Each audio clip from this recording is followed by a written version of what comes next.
The radio crackled once, then went dead. Nathan Cole froze at the east gate, his hand already moving toward his earpiece. Dead air meant one of two things: a fault in the line, or someone had cut it on purpose. He pressed the earpiece again. Nothing, just a thin, empty hiss, like wind through a pipe. Across the courtyard, the palace clock struck 5 in the morning. Fog sat low over the gravel, thick enough to swallow the far wall. Nathan's eyes moved along the tree line beyond the gate, counting shapes that weren't there a minute ago. A branch, a shadow, a man, standing too still to be anything but a man trying not to be seen. His pulse picked up. He did not reach for his weapon yet. Rules first. Confirm before you act. He tapped the radio twice, the signal for a check-in. No answer came back. Then, from the direction of the private garden path, he heard footsteps. Light ones. A woman's stride, unhurried, the kind that came from a person who did not know yet that anything was wrong. Queen Isabel Hartley walked her mornings alone. She had done it for 3 years, ever since she took the crown at 26, and no one in the palace had ever managed to talk her out of it. She liked the quiet before the staff arrived, before the ministers and the cameras, and the endless procession of decisions that were never entirely her own. The garden path was hers. 5 in the morning was hers. Nathan had guarded that path for 11 years. He knew the sound of her steps better than he knew his own reflection. Tonight the steps were wrong. Not her rhythm, a half beat off, as if she had paused and then corrected herself, the way a person does when a single thought throws off their whole body for a second. He moved without deciding to move, cutting across the gravel toward the garden entrance, boots silent on the wet stone. The fog thickened near the hedges. He heard her voice before he saw her, low, sharp, speaking to someone who was not supposed to be there. "I asked you a question," she said. "Who let you onto these grounds?"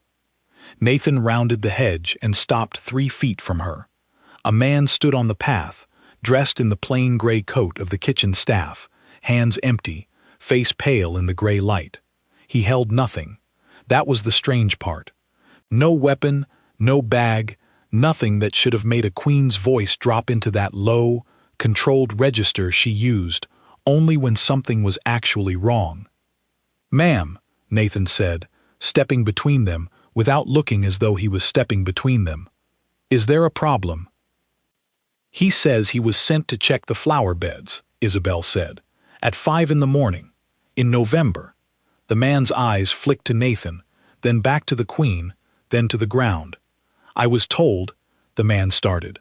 "Told by whom?" Nathan's voice stayed even, but his hand had found the radio again, thumb pressed to the call button, holding it down so that anyone listening on the other channels would hear the open static of an unscheduled transmission. If his earpiece was dead, at least someone downstairs might catch the noise. The man's hand moved toward his coat pocket. Nathan did not wait to see what was in it. He closed the distance in 1 step, caught the man's wrist, and turned it hard enough that the man gasped and dropped whatever he was reaching for. It hit the gravel with a small, flat sound. Not a weapon. A folded piece of paper, sealed with a strip of tape, the kind used on internal palace memos. Isabel had gone very still. "Move back, ma'am," Nathan said, and for the first time in 11 years, she obeyed him instantly, without question, stepping back 3 full paces before he even finished the sentence. The man was face down on the gravel by then, Nathan's knee steady between his shoulder blades, radio finally crackling back to life in a burst of overlapping voices, asking what the noise meant, why the East Channel had gone quiet, whether the Queen was secure. "She's secure," Nathan said into the radio, eyes on the folded paper lying in the wet grass an arm's length away. "We have an intruder at the garden gate, and we have a note addressed to her." Nobody moved for a long moment. Fog drifted between them, indifferent to what had almost happened. Isabel looked at the paper on the ground the way a person looks at a door they are not sure they want to open. "Read it," she said quietly, "before anyone else does." Nathan picked it up with 2 fingers, careful not to smear whatever might be found on it later, and broke the seal. 6 words were written inside, in block letters, the kind of handwriting that tries very hard to hide itself. "The gate will not save her." He read it twice before he trusted his own eyes. Then he folded it closed again and looked up at her. "We need to get you inside," he said. "Now." She didn't argue. That, more than the note, more than the man face down in the grass, told Nathan how frightened she actually was, because in 3 years he had never once seen Isabel Hartley do what she was told without a fight. They crossed the garden fast, her hand gripping the edge of his sleeve without either of them acknowledging it, until they reached the side door that led into the private wing. 2 more guards were already running toward them, boots slapping the gravel, radios shouting overlapping instructions that nobody had time to answer. Inside, the warmth of the hallway hit them like a wall, and for a second neither of them moved, breathing hard, the door swinging shut behind them and cutting off the fog and the cold and the man being dragged away somewhere behind them in the mist. 6 words, Isabel said, mostly to herself. "Ma'am, I've had letters before, Nathan. People send strange letters to queens. It is a very ordinary hazard of the job." Her voice was steady, but her hands weren't, and she pressed them flat against her sides as if that might fix it. This one came from inside the wall. Nathan said nothing, because she was right, and there was nothing comforting he could offer that wouldn't be a lie. Colonel Grant Ashworth arrived within the hour, tall, gray at the temples, the kind of man who had spent 30 years learning to speak in short declarative sentences because panic never listened to long ones. He took the note from Nathan without a word, turned it over twice, and set it down on the long table in the security office like it was something that might still be armed. "The man says his name is Edward Voss," Ashworth said. "Steward, kitchen supply, cleared background check 4 years ago, nothing since." "He wasn't alone," Nathan said. "He didn't write this in the dark on a whim. Someone gave him the paper. Someone told him where to stand and when." Ashworth's eyes moved to the note again. "The gate will not save her," he read aloud, and something in the flatness of his voice made the sentence sound worse than it had on the page. "That is not the language of a man protesting a trade policy, Cole. That is a threat with a shape to it." "What shape?" "The kind that has a plan behind it. The kind that already knows we have a gate, and a wall, and men like you standing at both, and has decided none of it matters." Nathan looked toward the closed door of the office, beyond which, somewhere in the private wing, Isabel was almost certainly refusing to go back to bed, exactly as he expected of her. "Then we find out what does matter to them," he said, "before they get close enough to prove their point."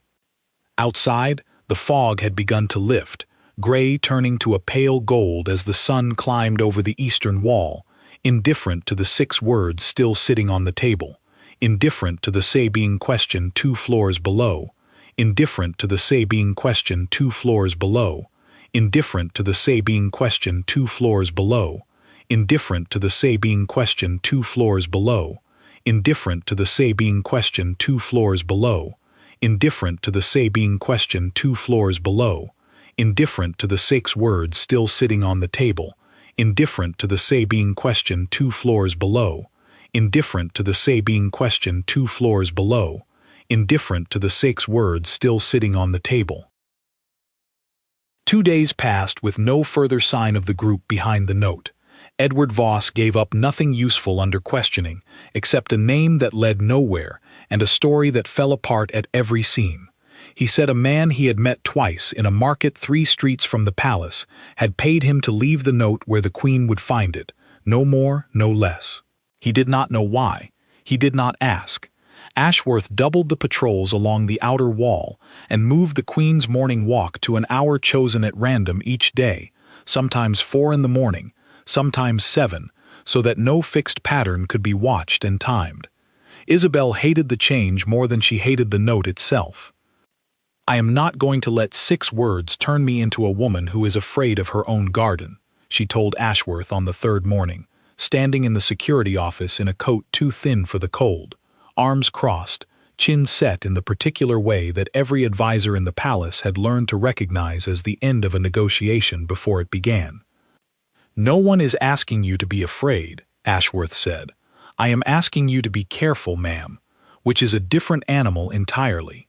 And I am telling you I will walk at 5, as I have always walked at 5, because the moment I let a note in the grass decide my schedule, they have already won something, and I refuse to hand it to them for free.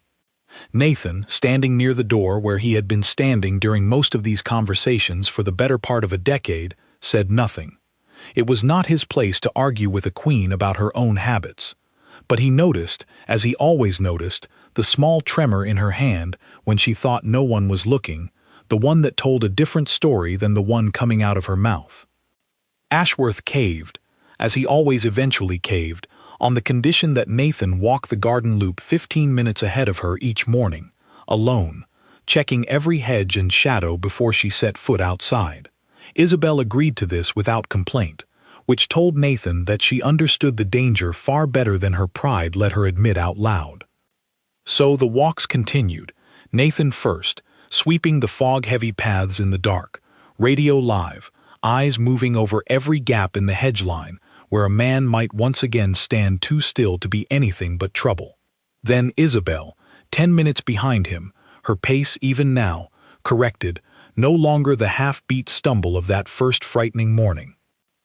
On the 5th day, Nathan found something in the hedge nearest the old fountain, a small black device, no larger than a coin, pressed into the bark of the yew tree, at exactly the height of a person's eye. He didn't touch it. He called it in, and within 20 minutes 2 technicians in plain clothes had removed it, photographed it, and confirmed what Ashworth had already guessed from the description alone. A camera, battery-powered, waterproof, aimed directly at the garden path Isabel walked every morning. "How long has it been recording?" Isabel asked, when Ashworth finally told her, 2 hours later, in the same office, the same cold light through the same tall windows. "We don't know yet," Ashworth admitted. "Days, at least, possibly longer. So they have been watching me walk. For days. Watching the path, ma'am. Whether they were watching for you specifically, or building a picture of the guard rotation, we can't say yet."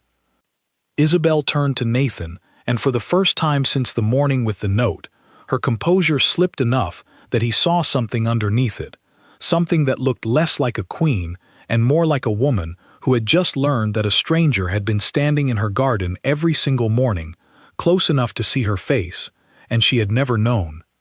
"Was it there?" she asked him quietly, "on the morning you found the man, with the note?" Nathan hesitated only a second before answering, because he had already done the math himself, lying awake the night before, turning the timeline over and over until it refused to sit comfortably in his mind. "It was already in the tree that morning," he said.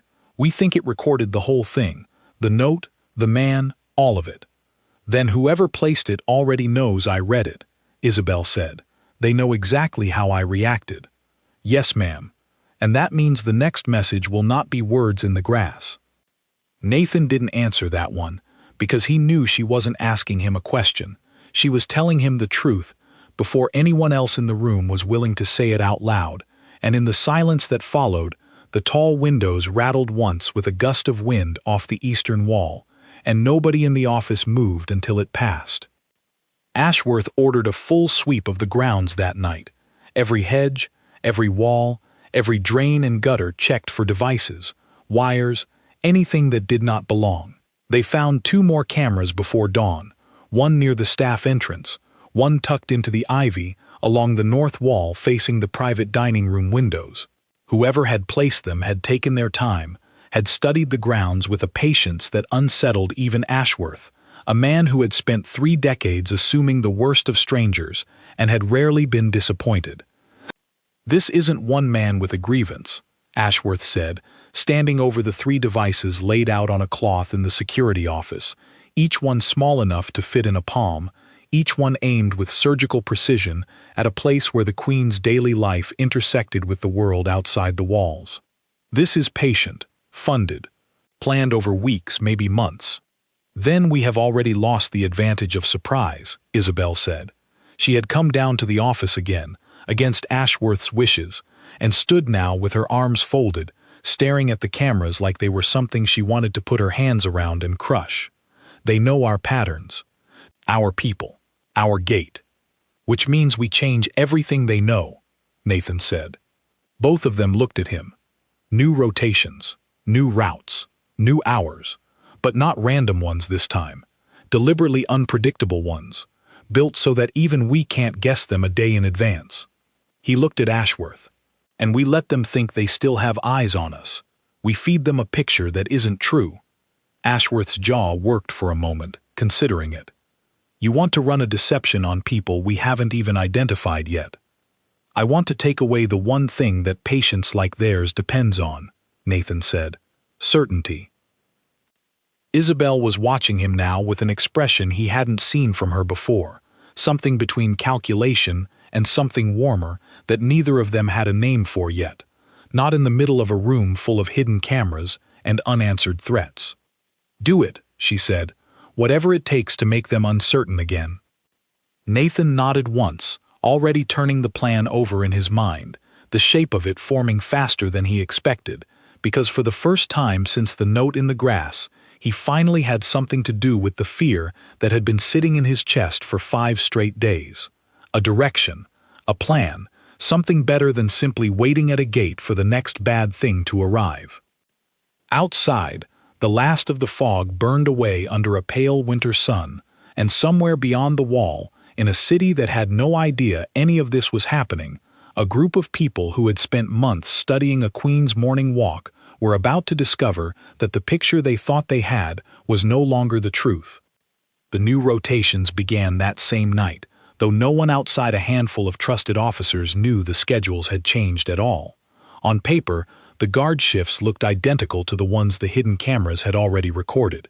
In practice, Ashworth quietly moved 3 of his most experienced men into positions where the cameras could not see them, and told them to watch not the garden, but the watchers.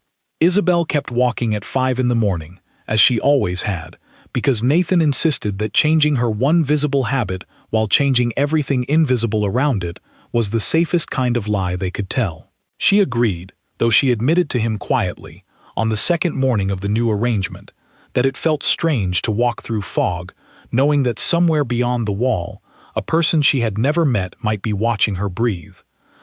"Do you think about it?" she asked him, the two of them standing near the fountain where the first camera had been found, now empty, its tree bark still faintly scarred where the device had been pried loose, being watched, all the time, every day of your life. Nathan considered the question longer than he needed to, because it was the first time in 11 years she had asked him anything that wasn't about the job in front of them. "I used to," he said. "When I first started, every hallway felt like it had eyes in it. You get used to it, or you learn to live around it. I'm not sure those are the same thing. Which one is it for you?" "I don't know yet," he admitted. "Ask me again in another 11 years. She almost laughed.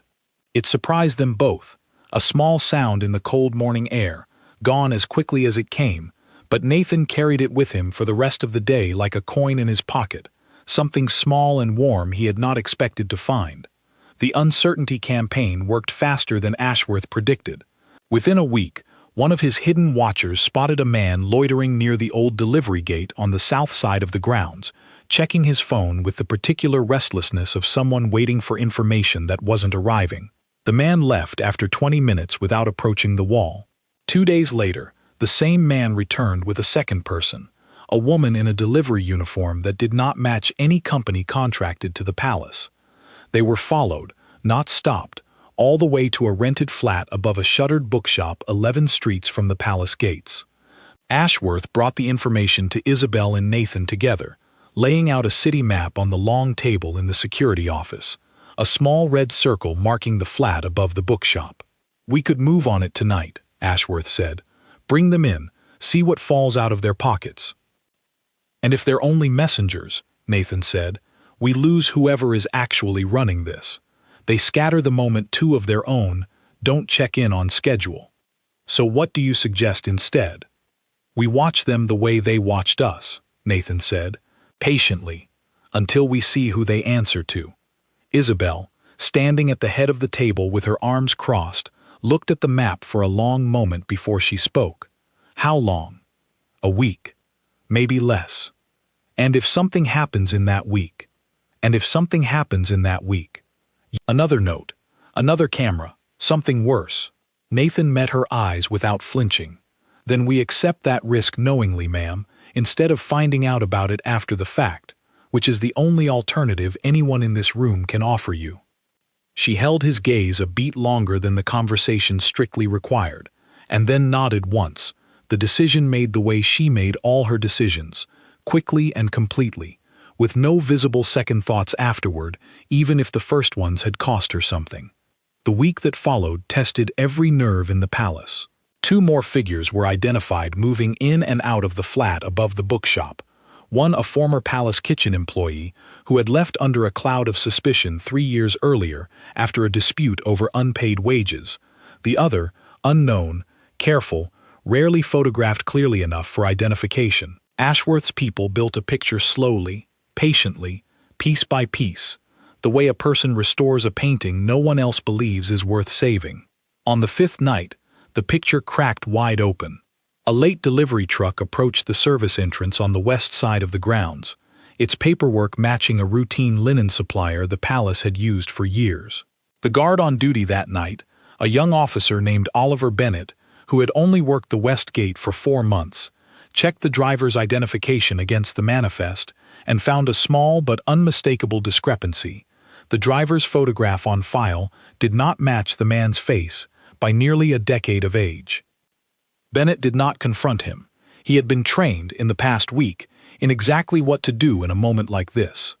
He waved the truck through with a friendly nod, noted the license plate, and radioed Ashworth the instant the truck was out of sight of the gate. Nathan was in the security office within 4 minutes, watching the live feed of the truck rolling slowly along the service road toward the kitchen delivery bay, exactly the kind of ordinary sight that would have drawn no attention at all 1 week earlier. "Do we stop it?" Ashworth asked, radio already in hand. "Not yet," Nathan said, eyes fixed on the screen. "Let it park. Let them think they made it." The truck pulled into the delivery bay and idled there for nearly 10 minutes, far longer than any linen delivery had ever taken in Nathan's memory of the schedule. Then the driver stepped out, alone, and walked not toward the kitchen doors but toward the narrow service corridor that connected the delivery bay to the private wing, a corridor that any legitimate linen supplier would have no reason to know existed at all. "Now," Nathan said, and Ashworth gave the order. 4 officers converged on the corridor within seconds, cutting off both ends before the driver realized he had been watched the entire time. He didn't run. He didn't fight. He simply stood very still in the narrow hallway, hands slowly rising, the particular stillness of a man who had planned for capture as one possible outcome among several, and had already decided, somewhere in his own mind, exactly how he intended to behave if it happened. What they found in the truck, hidden beneath the linens in a false compartment welded into the floor, was not a weapon in the way Ashworth had feared. It was a second set of cameras, more sophisticated than the ones found in the garden, along with a folder of printed photographs, dozens of them, taken over the previous 3 months, each one showing Isabel at some point during her ordinary daily life, walking the garden, standing at a window, reading in the small private library that overlooked the eastern courtyard. Nathan went through the photographs slowly in the security office an hour later, and it was the last one in the folder, not the dozens before it, that made something cold settle into his chest. It showed Isabel standing at the garden fountain, the exact spot where the first camera had been mounted, and across the bottom edge of the photograph, in the same block handwriting as the note found 5 days earlier, someone had written 3 words: "She trusts too easily." Isabel read it in silence when Nathan finally brought it to her, standing in the private library where so many of the photographs had apparently been taken without her ever knowing. She did not speak for a long moment, and when she did, her voice had none of the composed steadiness it usually carried. "They've been in this room," she said, "watching me read, for 3 months. We're closing in on who they answer to," Nathan said. "The driver is being questioned now. He isn't talking yet, but he will. That isn't what frightens me, Nathan."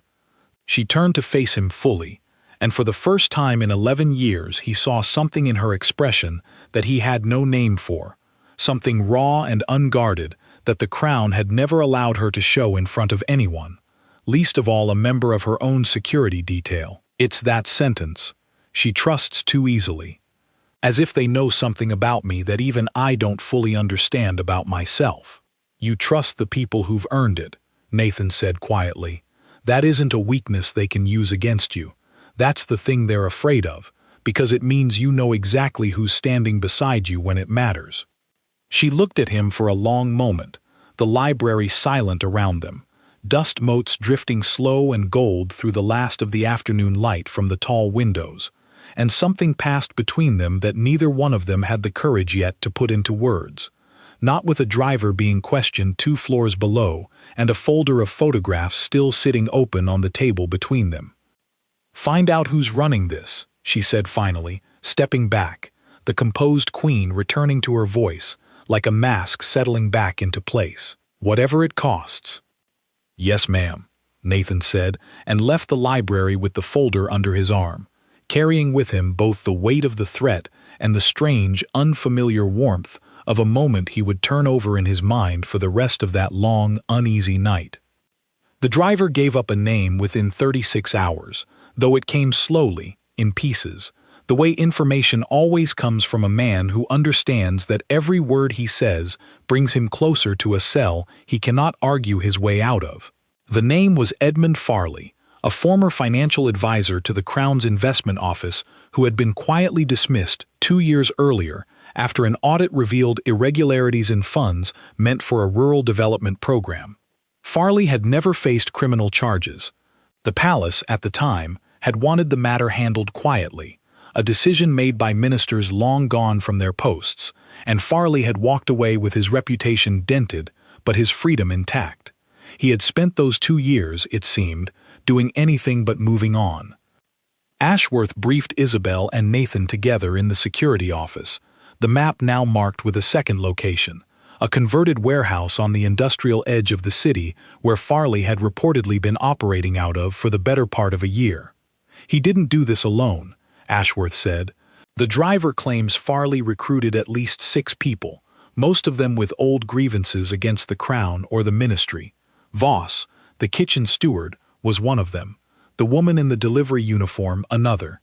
He's building something larger than surveillance, ma'am. The photographs, the cameras, all of it reads like reconnaissance for something still to come. An attack, Isabel said flatly. We don't know the exact shape of it yet, but if I were forced to guess, I would say Farley intends to make a public statement of some kind, timed to something on your calendar. A moment when you cannot hide, and he can be certain you will be exactly where he expects. Isabel's eyes moved to the calendar posted on the wall of the security office, the one that tracked her public engagements a month at a time. Nathan followed her gaze and felt his stomach drop before she even said the words out loud. "The Founders' Day address," she said, 9 days from now, outdoor, public, broadcast to the entire country. The largest and least controllable event on your schedule for the year, Ashworth confirmed. If Farley wanted a stage, he could not have built a better one himself. "Then we cancel it," Nathan said immediately. "We can't," Isabel said, before Ashworth could answer. "Founders' Day is not a photo opportunity, Nathan. It is the one day a year the entire country expects to see the Crown stand in front of them without walls or barriers between us. If I cancel it because of a threat no one else knows exists, I hand Farley exactly what that first note promised. The gate will not save her. I will have proven it myself, from the inside, without him lifting a single finger. Then we don't cancel it," Nathan said. "We control it instead, every inch of it." Ashworth exhaled slowly, the particular sound of a man calculating 9 days of preparation against a threat that had already proven itself patient, funded, and willing to wait months for the right moment. 9 days is not enough time to secure that space the way I would want. "Then we find a way to make it enough," Isabel said, and the conversation, as it always did with her, ended there. The 9 days that followed were the longest of Nathan's career. Ashworth pulled in additional officers from the Northern District, doubling the security presence around the Founders Day Plaza without making the increase visible to the public, or, they hoped, to Farley's people. Every building overlooking the plaza was searched twice. Rooftops checked for anything resembling a vantage point. Every florist and food vendor scheduled to set up stalls that day vetted against a growing list of known associates connected to Farley's warehouse operation. Nathan spent most of those 9 days at Isabel's side, more than protocol strictly required, a fact neither of them commented on directly, though Ashworth noticed it and said nothing, and the rest of the security detail noticed it and also said nothing. The particular silence of people who understand that some things are not theirs to remark upon. On the 7th night, unable to sleep, Isabel came down to the small private study near the security wing where Nathan had taken to reviewing the day's surveillance reports long after his official shift ended. She stood in the doorway for a moment before he noticed her, wrapped in a plain wool robe that made her look, for the first time since Nathan had known her, less like a queen and more like a woman too tired to keep pretending the difference mattered. "You should be resting," he said, setting the reports aside. "So should you." She stepped into the room and sat across from him, the desk lamp casting a small circle of warm light between them, the rest of the study dark and quiet around it. "I keep thinking about the photograph. She trusts too easily. I've read it so many times I can see the handwriting when I close my eyes." "It isn't true," Nathan said. "How do you know?" "Because a woman who trusts too easily would have let that man in the garden walk away with an apology instead of a note in his pocket. Because she wouldn't have asked Ashworth a single hard question in that office, not one, in 9 days of planning. Farley wrote that sentence to frighten you into believing something about yourself that isn't real. That's the entire purpose of it." Isabel looked at him for a long time in the low lamplight, and when she spoke again, her voice had lost the careful control it usually carried in front of anyone else in the palace. "Are you frightened?" she asked. "Of Founders Day?" "Yes," Nathan admitted, "because it was true, and because something about the quiet of the room made it feel wrong to say anything less than the truth. I am more frightened of it than I have been of anything in 11 years. Why?" He didn't answer right away. The lamp hummed faintly. Somewhere down the hall, a clock ticked through a long minute before he finally spoke. "Because for 11 years, protecting you was my duty," he said, "and somewhere in the last 9 days, it stopped being only that." Isabel didn't move, didn't speak. The silence between them stretched long enough that Nathan wondered if he had said something that could never be unsaid, something that would change the careful, wordless understanding they had built at a garden gate over more than a decade of 5 o'clock mornings. Then she reached across the small desk and rested her hand briefly over his, just for a moment, just long enough to mean something, before she withdrew it and stood, the queen returning to her posture as quickly as she had left it behind. "Get some rest, Nathan," she said, her voice steady again, though something in it had softened in a way he had never heard before. "We have 9 days that are now 2 days too short, and I intend to walk into that plaza standing beside the man who has kept me alive without ever once being thanked properly for it." She left before he could answer, and Nathan sat alone in the small circle of lamplight for a long time afterward, the surveillance reports forgotten on the desk in front of him, turning over in his mind the plain, undeniable fact that whatever waited for them in the plaza in 2 days' time, he no longer had any intention of standing anywhere but directly between it and her.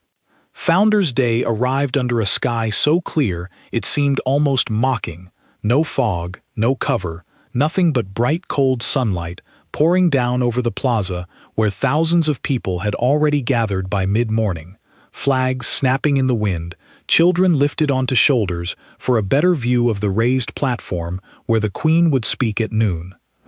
Nathan had been awake since 3.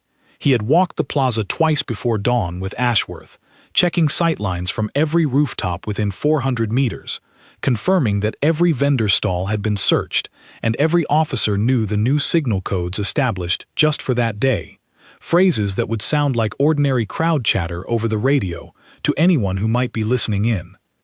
By 10 in the morning, 3 names on Farley's known associate list had been spotted moving through the crowd, tracked quietly by plainclothes officers who let them pass without interference, exactly as planned.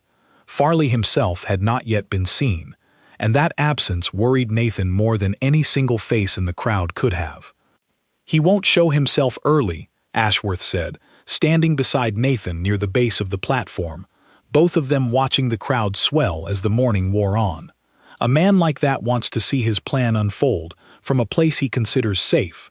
He'll be close, but not close enough to be caught standing over the wreckage of it. Then we watch every rooftop and every window until we find him," Nathan said, though even as he said it, he understood how impossible that promise actually was. 400 meters of plaza, ringed by buildings 6 and 7 stories tall, hundreds of windows, thousands of faces, and one man patient enough to have waited a year for exactly this hour. At 11:45, Isabel arrived at the platform in a car with darkened windows, flanked by 4 officers, Nathan walking half a step behind her right shoulder the entire distance from the vehicle to the stairs leading up to the podium, close enough that anyone watching carefully would have noticed the particular way he angled his body slightly in front of hers at every open stretch of ground. She looked composed in the way the country had always known her to look composed, a pale blue coat against the cold dark hair pinned back from her face, chin lifted toward the crowd with the practiced ease of someone who had spent her entire adult life being watched by strangers. Only Nathan, close enough to see it, noticed the way her hand trembled once against the railing before she climbed the final step to the podium. The address began at noon exactly, her voice carrying clear and steady over the plaza, through speakers mounted along the surrounding buildings. Words about the country's founding, about resilience, about the quiet, unglamorous work of governing a nation that did not always agree with itself, but somehow, year after year, chose to remain one. Nathan heard almost none of it. His eyes moved instead across the crowd in slow, deliberate sweeps, rooftop to rooftop, window to window, the particular scanning rhythm that 11 years of training had carved into the base of his skull so deeply it no longer required conscious thought. It was the stillness that caught his attention first, 7 minutes into the address, on the 3rd floor of a shuttered office building at the plaza's eastern edge. A window that should have been closed, exactly like every other window on that floor, stood open half an inch, just enough to let a narrow gap of shadow show against the glass. Nathan's hand found his radio without looking away from the window. 3rd floor, east building, 2nd window from the corner. Confirm status. A voice came back within seconds. Building was cleared at 0600, sir. No access reported since. Confirm again now. The silence that followed lasted only 4 seconds, though it felt to Nathan like the entire length of the morning compressed into a single held breath. Then the voice returned, tighter, faster. Sir, we have movement.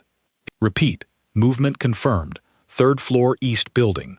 Nathan was already moving before the sentence finished, cutting across the base of the platform toward Ashworth, who had heard the same transmission and was already reaching for the Queen's arm to pull her back from the podium's open edge. Down, Nathan said, not loudly, not a shout that would panic the crowd, but a single clear word directed at Isabel alone as he reached the platform steps. Ma'am, get down, now. She dropped instantly, no hesitation this time, no half-second of disbelief, folding toward the platform floor as Ashworth's body came over her from the other side, the two of them shielding her between the solid wood of the podium and the low railing at the platform's edge. The crack of the shot, when it came a half-second later, was smaller and flatter than Nathan had expected after 11 years of imagining what this exact moment might sound like, more like a snapped branch than the thunder of every film he had ever half-watched as a boy. It struck the podium's edge, splintering wood inches from where Isabel's shoulder had been standing a moment before, and the crowd's noise shifted instantly from cheerful murmur into a rising wave of confused, frightened shouting. Nathan did not look toward the crowd. He was already moving toward the platform's edge, radio screaming instructions he barely registered, eyes locked on the 3rd floor window, where a shape had briefly appeared and was now pulling back into the darkness of the building. "He's retreating!" Nathan called into the radio. "East stairwell, moving now, all units converge." He did not wait for confirmation. He vaulted the low platform railing and hit the ground running, cutting through the scattering edge of the crowd toward the east building's main doors, 2 officers falling into step behind him within seconds, boots pounding cold stone, breath ragged in the sharp winter air. The stairwell door had been left unlocked, exactly as it should not have been if the building had truly been cleared at dawn, and Nathan took the stairs 2 at a time, weapon drawn now, the particular narrow focus of adrenaline collapsing the entire world down to the width of the concrete steps in front of him, and the sound of a second set of footsteps somewhere above, moving fast, moving desperate. He caught sight of the man on the second-floor landing, a rifle case abandoned against the wall, where its owner had clearly decided speed mattered more than evidence. The man himself already through the door onto the second floor and sprinting toward the far end of a long, empty corridor. "Stop!" Nathan shouted, the word echoing flat off bare concrete walls. "There is nowhere left for you to go." The man did not stop. He reached a fire door at the corridor's end and threw his weight against it, and for one terrible second Nathan thought he had lost him entirely, until the door swung open onto nothing but a narrow maintenance platform 3 stories above an alley. No ladder, no exit, no possible way down. The man turned, cornered, chest heaving, and Nathan finally saw his face clearly for the first time. Not Farley. Older than the description they had of him, younger than Voss, a stranger whose name Nathan did not yet know and would not learn until hours later, when the investigation finally pieced together that Farley himself had never intended to be anywhere near the rifle at all, had spent a year building a plan specifically designed so that if it failed, as it had just failed, the failure would belong entirely to someone else. "Put it down," Nathan said, weapon steady, voice steady, though his heart was hammering hard enough that he could feel it in his own throat. "It's finished. Whatever you were promised, whatever he told you would happen today, look around you. It didn't happen."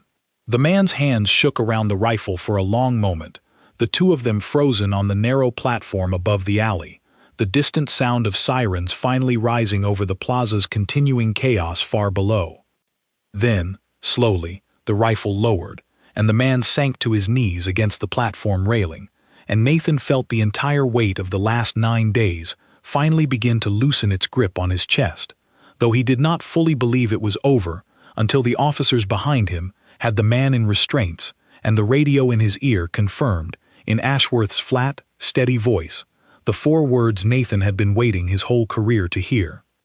"She's safe. Repeat, secure." By the time Nathan made it back down to the plaza, the crowd had been cleared to a wide, careful distance, medical staff and officers moving in organized lines across the space where thousands of people had stood only minutes earlier. Isabel stood near the base of the platform, coat torn slightly at the shoulder where Ashworth had pulled her down, a thin line of blood on her cheek from a splinter of wood, otherwise unhurt, otherwise impossibly, standing on her own 2 feet and refusing every offer of a stretcher or a car to take her away before she had seen for herself that the plaza and its people were truly, finally safe.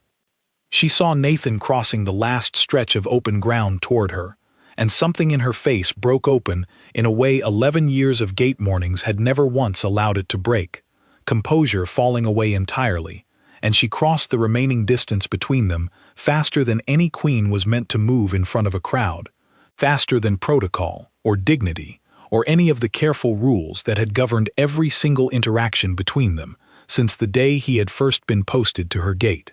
She did not say anything when she reached him. There was nothing left in the moment that words could have improved. She simply stood in front of him, close enough that he could see the small tremor still running through her hands, and for the first time in 11 years, in front of officers and medics and the last scattering members of a terrified crowd, she reached out and gripped the front of his jacket, holding on the way a person holds onto the one solid thing left standing in a world that had just tried to take everything else away. Nathan did not step back. He did not glance toward Ashworth, or the officers, or the cameras that had already begun turning toward them from every direction. He simply stood still and let her hold on, and for the length of that one unguarded moment, the gate between them, the 11 years of silence, the careful distance that duty had always demanded, none of it mattered at all. Weeks later, after Farley had finally been located and arrested in a coastal town 300 miles from the capital, after the investigation had closed its final files and the country's newspapers had moved on to newer stories, the 5 o'clock walks resumed exactly as they always had. Fog over the gravel, frost on the iron railings, Isabel's footsteps steady and even along the garden path, no longer the frightened half-beat of that first terrible morning. Nathan still walked the loop 15 minutes ahead of her each day, though the danger that had once justified it had finally, truly passed. He no longer needed to. He did it anyway, and she never asked him to stop, and neither of them spoke about what that meant, because after everything the last 9 days had cost them both, some things were finally, quietly, understood without a single word needing to be said at all. At the garden gate, where it had all begun with a note folded once and sealed with tape, Isabel paused one gray morning as she always did, and looked at Nathan the way she had looked at him that very first frightened day, and for the length of one held breath, standing at the same iron gate, where 11 years of silence had somehow become something far larger than either of them had ever planned for, she smiled. He did not smile back. He only nodded, the smallest possible motion, the kind that said everything a guard was never permitted to say out loud, and she walked on through the gate, into the pale morning light, leaving him standing at his post, exactly where duty had always kept him, and exactly where, for the first time in 11 years, he finally understood he wanted to be.